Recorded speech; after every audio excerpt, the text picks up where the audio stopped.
أعوذ بالله من الشيطان الرجيم. بسم الله الرحمن الرحيم.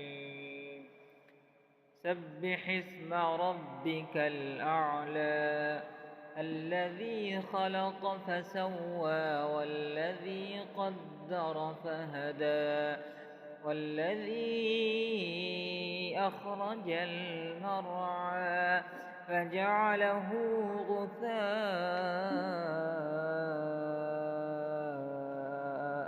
أحوى سنقرئك فلا تنسى إلا ما شاء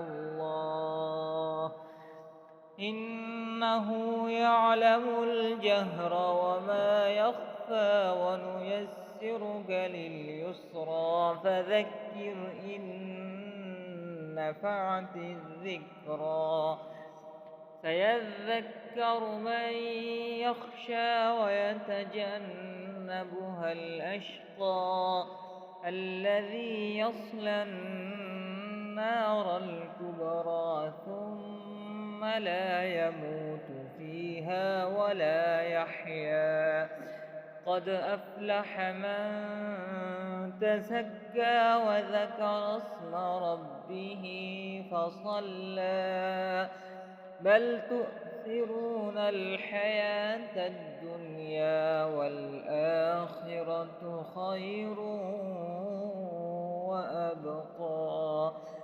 إن هذا لفي الصحف الأولى صحف إبراهيم وموسى. صدق الله العظيم.